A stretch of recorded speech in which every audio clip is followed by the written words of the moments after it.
नमाज। Focus maintain करने के लिए मुसलमानों को नमाज दी गई है और नमाजें हम पर इम्पैक्ट नहीं कर रही।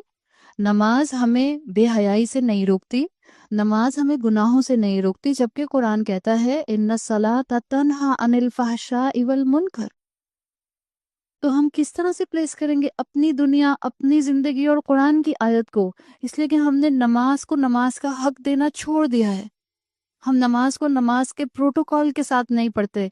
खुशू तो बात की चीज होती है, फोकस मेंटेन करना बात की चीज होती है। The number one protocol is the physical protocol. कैसे आप और मैं आधे पौने कपड़ों में नमाज के लिए खड़े हो सकते हैं?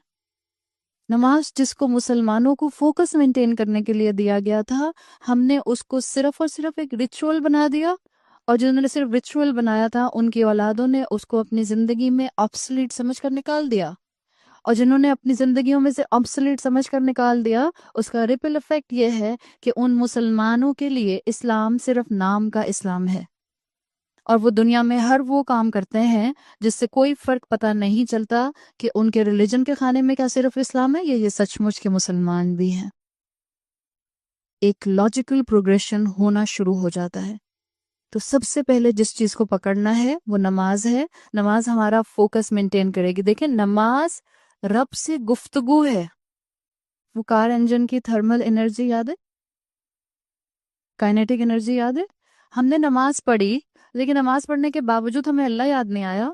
हमने नमाज पढ़ी, लेकिन नमाज पढ़ने के बावजूद लाइफस्टाइल में से गुनाह नहीं छूटे। हम नमाज पढ़ते हैं, या दुनिया नमाज पढ़ती है लेकिन कारोबार में रिश्वत लेती है और कारोबार रिबा पर चलता है। ये क्या बात हुई? जो एनर्जी नमाज में आती है वो काइनेटिक एनर्जी में तो कन्वर्ट ही नहीं होती, वो थर्मल एनर्जी की तरह वेस्ट हो जाती है। आई थी एनर्जी जिसने इतनी ईमान की ताकत जरूर दी थी कि वुजू करके जाए नमाज पर खड़े हुए थे, नमाज पढ़कर सलाम भेज दिया था। इतनी एनर्जी जरूर आई थी कि अगली नमाज के लिए फिर जाए नमाज पर खड़े हो गए थे, but it's just a thermal energy.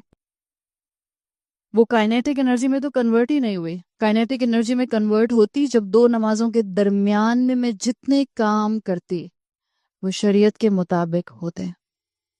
ये होता थर्मल एनर्जी का काइनेटिक एनर्जी में कन्वर्ट हो जाना।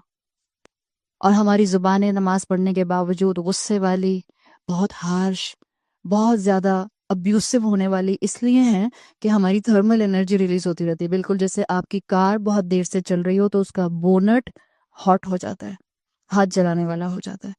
जब तक अपने ईमान की ताकत को अमल की ताकत में नहीं बदलेंगे, शरीयत के मुताबिक अमल शुरू